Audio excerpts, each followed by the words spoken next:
By the way, I have defended load management, but I think it works a lot better in Toronto than it does in Los Angeles when LeBron's sharing the arena. And I do think the Clippers are looking at LeBron thinking, their guy's on fire. Our guy can't play back-to-back. I could be being hyperbolic on this, but it does feel like it's a complete facial to the Clippers, does it not? No, this is something you are getting exactly right. Unlike the, if I need one stop, Kawhi. If I need one bucket, Kawhi. That is, of course, if it's every other Tuesday when he's playing. You are now back to reality, which is the Lakers have the best defensive player in the league, Anthony Davis. They have the best player in the league, LeBron James, who in a nice trick in year 17, all just become a rich man's Jason Kidd and be the best point guard in basketball and average 11 assists a game, because I've never done that before, so that'll be fun. And yeah, of course, the Clippers are anxious. And I think your analogy is spot on about your better, more successful brother. This is why I had to move out of LA to New York to get away from you. Couldn't stare at you every damn day. And the most important part is, and I hear everyone say it, and all my friends in the analytics community, I get it. Well, as long as they win in June, it won't matter. Because of what they're doing, they might not get to June. I will say it again. Lakers, Clippers, Rockets, Nuggets, Jazz. Those are 5 excellent teams.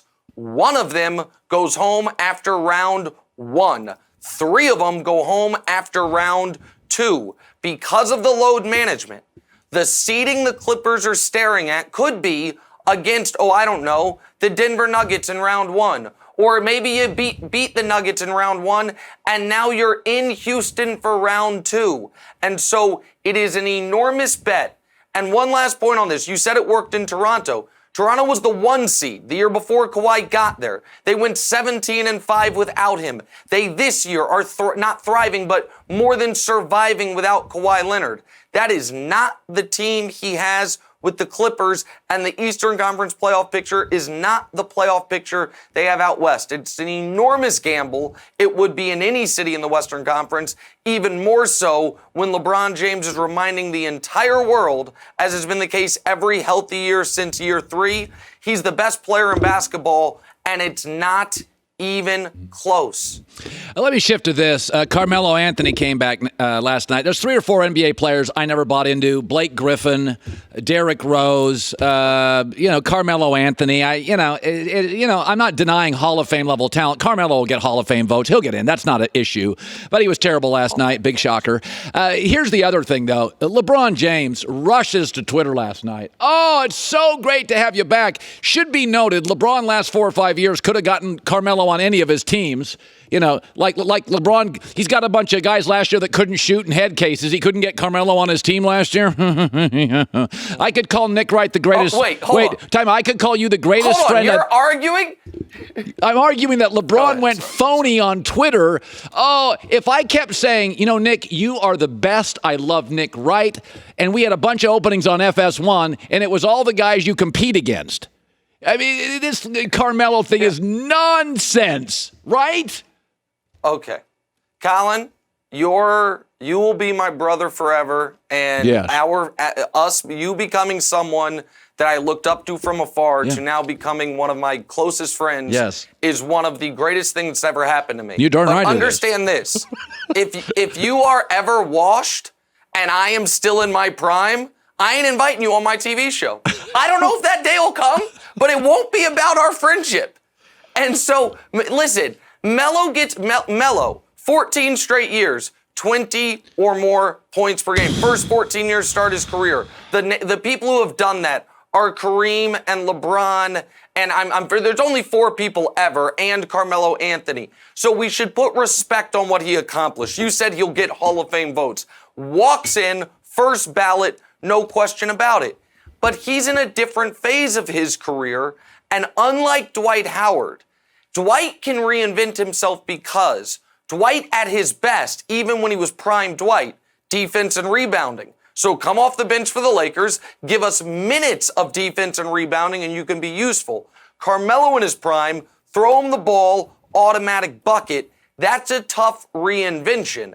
And there's no shame in this. That entire class of guys, 03 in the class surrounding it. Let's look at it. Chris Paul, different place in his career. Dwight, different place in his career. D. Wade, out of the league. Chris Bosh, out of the league. The only reason we look bad upon Melo is because the one guy who's the face of that generation, LeBron, to bring it back, is still the best player in basketball. And listen, man, the Lakers just didn't need him. I'm sure LeBron called up Jeannie Buss and was like, hey, let's get my guy on the team. And she's like, LeBron, you play basketball for the team. You have nothing to do with personnel decisions. We're not going to take your calls anymore. I'm sure he did everything he could for his friend. It just didn't work out or something like that. Either way, I'm glad Melo ain't on the Lakers, but I'm happy he's in the league. It's all working out for me. Let's, I want to get to an NFL thing. We got in a big argument this week on Twitter. I'll get to that in a second. I keep hearing, the Jacksonville, first it was LT and the Chargers going to beat New England, and then it was Big Ben and all of his weapons. And then it was the Houston Texans in their Letterman jackets.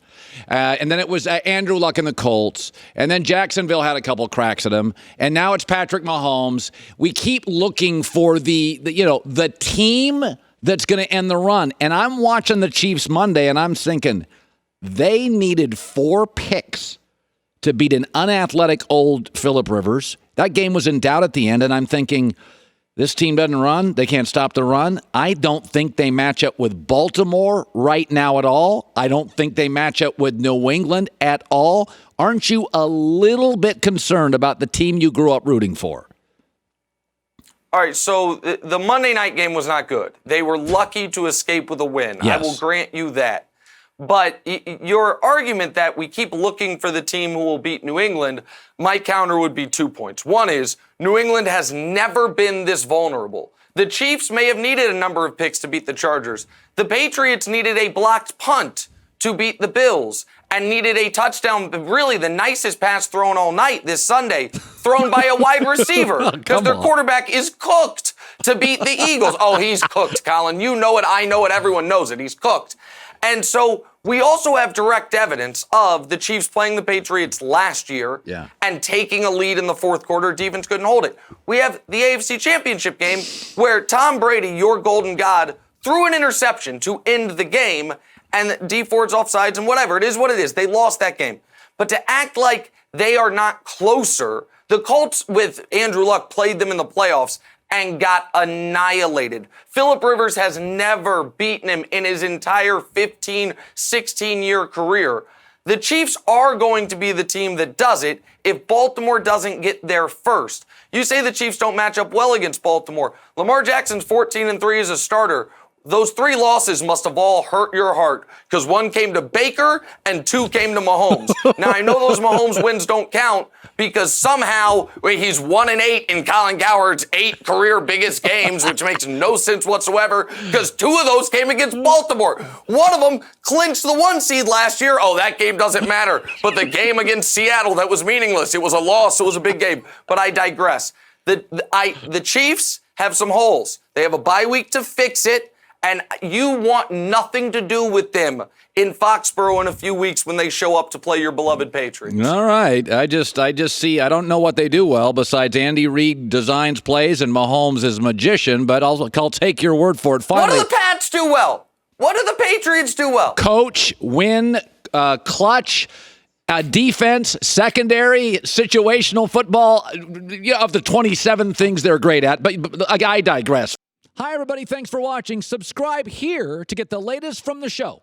Also, be sure to check out more of the best clips from The Herd or go watch a few segments from other shows on FS1.